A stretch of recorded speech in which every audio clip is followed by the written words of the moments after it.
Blake here with NOLA Wrap Up, and I am hanging out with Alfred, also known as Daedelus. Welcome back to New Orleans. We're so happy to have you. Thank you so very much. It's so really nice to be back. So what keeps you coming back? You know, it's everything from the people, the audiences that tend to show up, the food, of course the food. It's ridiculous here. It's one of the cities I most anticipate on any kind of nationwide tour, that we're going to grind through the South and get to New Orleans. It's always like a real bright, sunny moment, especially after the East Coast gloom or the Southern California just not caring. Suddenly, New Orleans. Awesome. So speaking of food, you know, we're hanging out backstage in your trailer. Great digs, by the way. I like it. So what is like one of your favorite festival foods? Like, what do you have to have when you're traveling?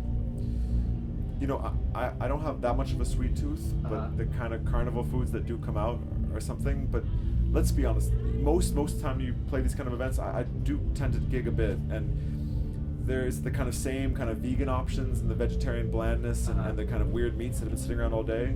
But here it's like red beans and rice and like all this kind of crawfish and all this stuff. So they've been treating us really, they're spoiling us actually. Now all their festivals are going to have a hard time. Yeah, I know. No kind of staying healthy here.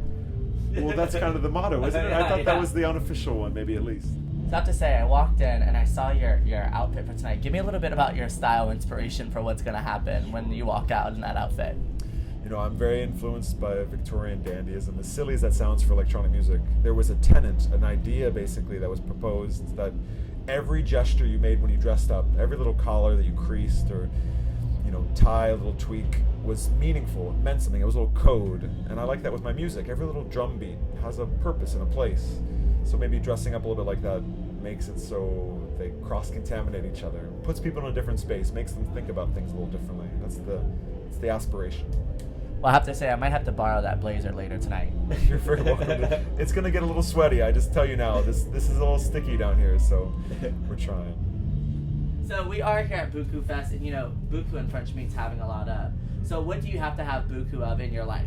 Thanks. I mean, merci beaucoup is actually a very useful phrase because I need a lot of thanks for the people who have helped me so generously and the kind of kindness that the city has shown me. So thanks is the easiest one. That's easy.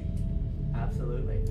That's a wrap from Daedelus. Want to give our fans a quick shout out? Absolutely. Thank you guys so very much. Thanks for being so Buku.